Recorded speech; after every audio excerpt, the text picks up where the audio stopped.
Olá, meu nome é Lucas Durigon e hoje eu quero trazer um assunto aqui para vocês para pensar um pouco, para nós conversarmos e põe aí sua opinião no comentário, ok? E o assunto é a alma mais honesta do Brasil. Pois é, um certo político, ex-presidente, ex-condenado, ele disse que não há neste Brasil viva alma mais honesta do que ele. Bom, ele, claro, todo mundo já debochou desse absurdo, dessa frase. Todo mundo já, qualquer trabalhador médio no Brasil, qualquer cidadão comum no Brasil sabe e entende que depois de tudo que soube, de tudo que ouviu, qualquer cidadão sabe, poxa, eu sou muito mais honesto do que esse senhor, né? Claro, se você é trabalhador, se você luta pelo seu salário, luta pelo seu sustento e faz isso de forma correta, você se coloca acima nessa característica de honestidade dessa pessoa. Mas eu queria dizer que esta frase, dita por quem foi dita, embora nós saibamos que é um absurdo, do ponto de vista dele, na cabeça dele, não está de todo errada. Calma, já explico. É que é assim, ó. Imagina que uma pessoa, no caso o ex-presidente, conviva no meio de gente ali no meandro do poder, né? Que tudo que faz, tudo que obtém é baseado em corrupção, é baseado em jogo sujo, e ele começa então a entrar nesse jogo e começa a descobrir como é que as coisas são feitas. E ele acaba fazendo também, né? Ou se já fazia, acaba intensificando agora que tem um poder maior nas mãos, enfim, não importa. O fato é que pessoas ao redor dele todas fazem isso, e talvez um dia nós brasileiros fiquemos mais estarrecidos ainda de absurdos que ainda estão escondidos e que venhamos a saber, se ele abrir a boca ou se outros contarem outras coisas que acontecem.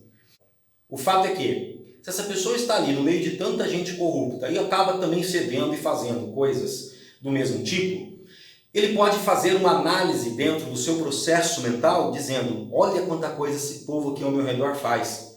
Isso que eu estou fazendo é fichinha, não é nada. E baseado nisso, baseado na comparação com as outras pessoas ao seu redor, que talvez sejam até muito mais sujas ainda, como eu disse, se um dia viermos a saber de tudo, talvez fiquemos mais estarrecidos ainda. Então, comparado com aquelas pessoas ao redor, ele olha para si mesmo e fala, puxa, eu sou um exemplo de honestidade. Eu sou a viva alma mais honesta desse Brasil, porque convive no meio daquelas pessoas. Talvez se ele convivesse um tempo no meio de trabalhador honesto, se sentiria um lixo de desonestidade.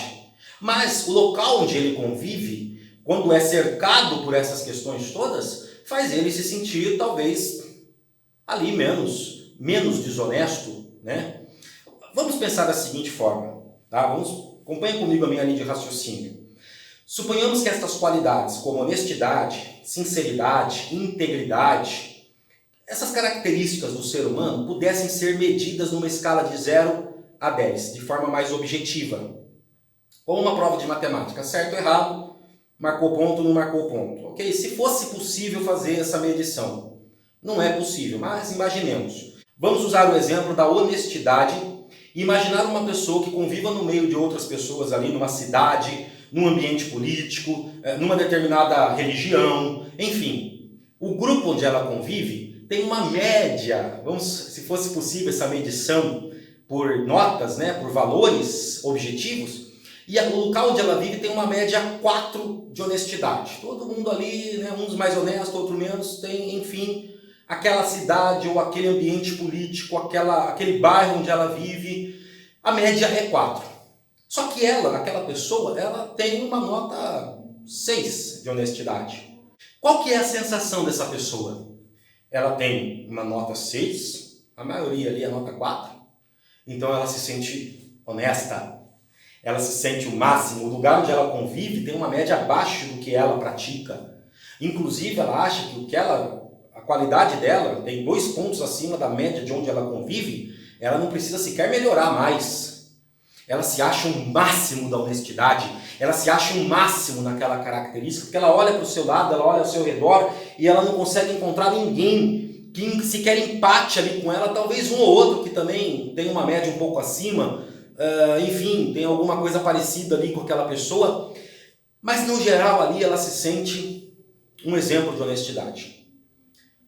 Mas aí acontece dessa pessoa, nota 6, mudar-se para um outro local ou viver em um outro ambiente, em uma outra grupo de pessoas.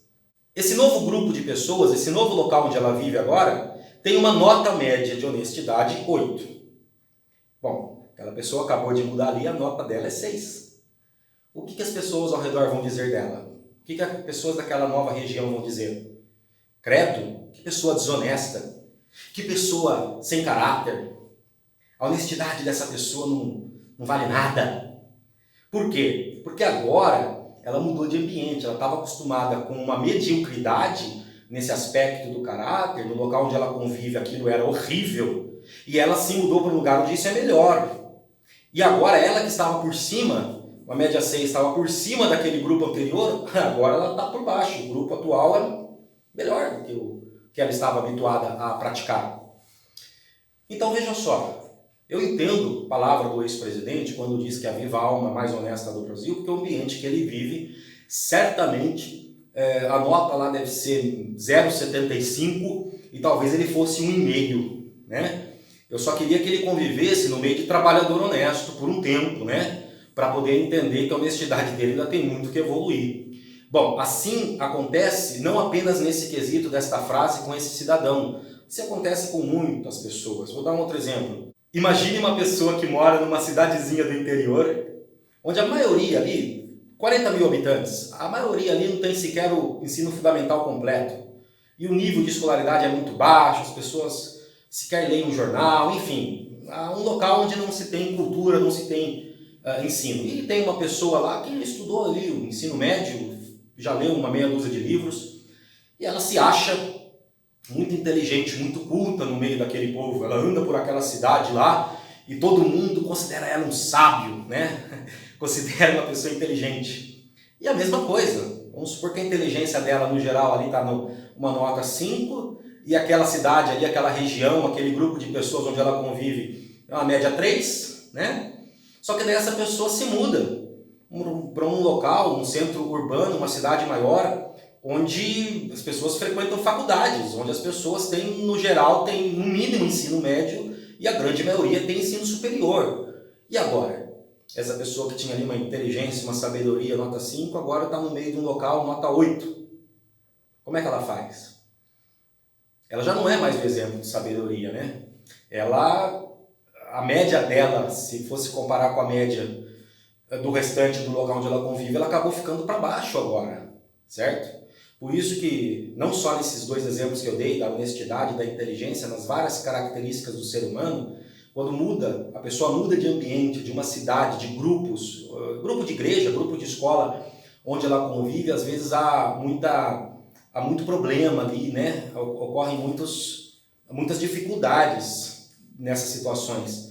Porque muitas vezes a pessoa está acostumada com um determinado padrão de vivência, um determinado padrão de níveis de honestidade, sinceridade, escolaridade, e ela vai para um lugar onde é muito diferente, ou acima, ou muito abaixo, e ela fica deslocada naquele local, né? Então nós precisamos aprender a entender isso. Muitas vezes a pessoa, por exemplo, está acostumada a trabalhar, né? Trabalho duro, trabalhou desde pequeno, buscar o sustento ali com o suor, e de repente ela se envolve com um grupo de pessoas que acha que tudo tem que ser dado pelos pais, pelo governo, por todo mundo, tem que dar de graça, sem batalha e sem esforço nenhum. Então a pessoa fica deslocada, ela não consegue se localizar e se entender nessa nova realidade ou na realidade de vida desse novo grupo, dessa nova região. Se nós pudéssemos analisar essas características todas com notas, muitos perceberiam que aquilo que ele tem, aquilo que ele sabe, pode ser mais num determinado local e pode ser nada em outro local, em outra região. E por aí nós poderíamos entender que temos que ser sempre humildes. Inclusive um conselho bíblico, uma ordem, uma recomendação bíblica, cada um considere os outros superiores a si mesmos. É muito interessante, porque se eu tiver a humildade de sempre perceber que o outro pode saber mais que eu, porque num determinado assunto talvez não, mas no outro talvez, né? As pessoas sejam aí umas mais, outras menos, e isso é normal, isso faz parte da vida, e nós entenderíamos melhor, né? Que naquilo que talvez eu tenha um destaque, uma qualidade superior, isso me foi dado como dom para que eu coopere, para que eu colabore na sociedade com aquilo que eu tenho de bom, tá certo? Mas não para ficar, eu fiz aqui um exercício de comparação para entendermos isso, mas o objetivo não é ficarmos comparando, porque aquele que diz eu sou a viva alma mais honesta do Brasil, se estiver num local de gente honesta mais do que ele, vai se sentir rebaixado nessa categoria, né, da honestidade. E assim ocorre em qualquer outra situação, né?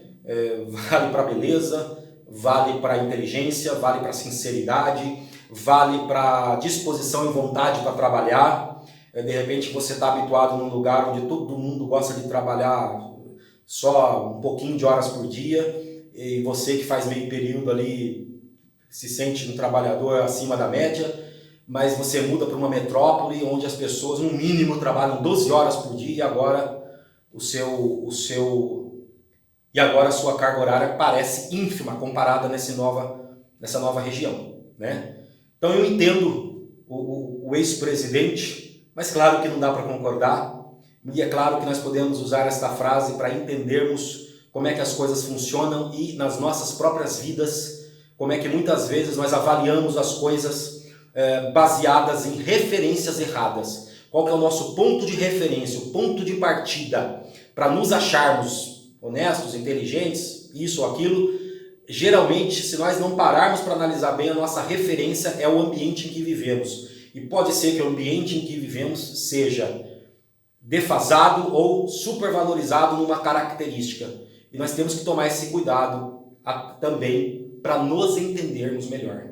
Tá ok? Gostaram da reflexão? Queria ouvir sua opinião. Nós podemos trocar mais algumas ideias pelos comentários. Não deixe de ler o artigo no meu blog, o texto que fala sobre isso. E até a próxima.